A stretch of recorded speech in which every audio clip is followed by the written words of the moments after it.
লক্ষ্মীর ভান্ডারে 500 টাকা ঢুকলো কিনা 5 বার দেখতে যান। গ্রাহক সেবা কেন্দ্রে মানা করব না, কিন্তু বেটার হাতে যদি কাজ না জুটে, খাতাতে তো 500 ঢুকে যাবে, কিন্তু ঘরে লক্ষ্মীর বউ আর জুটবে না, এটা কিন্তু মনে রাখবে। আরে বৌদি, বৌদি জল দাও না, হাতটা ধোবো। আরে ঠাকুরপো, আমি তো জল আনিনি, তোমার হাতটা আমার আঁচলে মুছে নাও। আচ্ছা ঠিক আছে ঠিক আছে। বলছি ঠাকুরপো, তোমার হাতে কি লেগেছিল?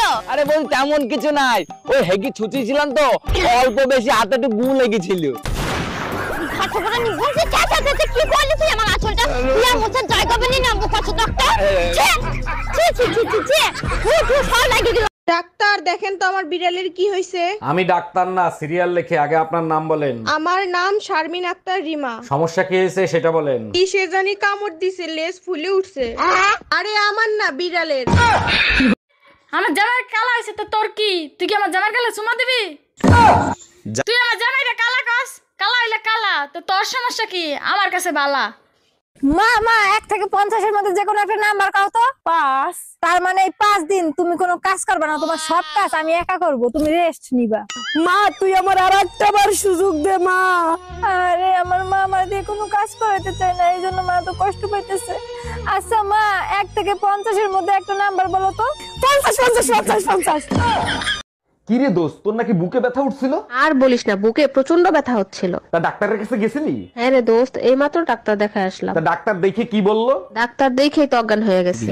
ডাক্তার দেখেন তো আমার বিড়ালের কি হয়েছে। আমি ডাক্তার না, সিরিয়াল লিখে আগে আপনার নাম বলেন। আমার নাম শারমিন আক্তার রিমা। সমস্যা কি হয়েছে সেটা বলেন। কি সে জানি কামড় দিছে, লেজ ফুলে উঠছে।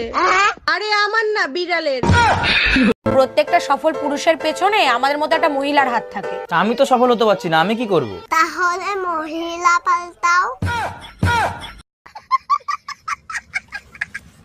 কি রকম ভিডিও বানানো যায় যাতে একদম রাতারাতি ভাইরাল হয়ে যাব, বাড়ির সামনে একদম লোকের লম্বা লাইন পড়ে যাবে, সবাই ছুটে আসবে আমার সাথে সেলফি নেওয়ার জন্য, সবাই ছুটবে আমার কাছে একটা অটোগ্রাফ নেওয়ার জন্য। তোমার যন্ত্রণায় আমি অতিষ্ঠ হয়ে গেছি, এত সন্দেহ কেন করো? আমার ভালোবাসা তুমি অন্য কাউরে দান করবা আর আমি চুপচাপ বসে থাকবো?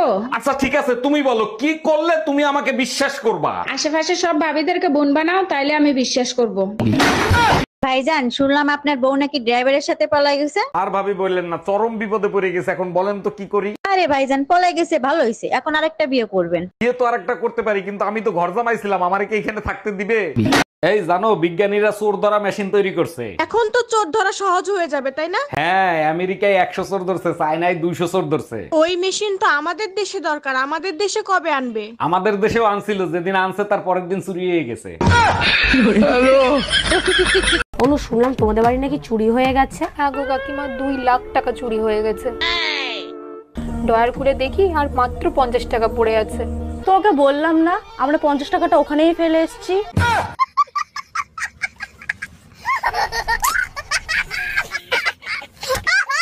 এই কই তুমি? সাগরদা ফোন দিছে, তোমার সাথে জরুরি কথা বলবে। হ্যাঁ সাগরদা বলেন, কি জরুরি কথা? অরুণ ভাই, ভাবি তো অনেক সুন্দর, আপনার কোনো শালী নেই? থাকলে আমি বিয়ে করতাম। না রে ভাই, আপনার ভাবি একমাত্র প্রোডাক্ট, ওটা উৎপাদন করে কোম্পানির ডেট এক্সপায়ার হয়ে গেছে।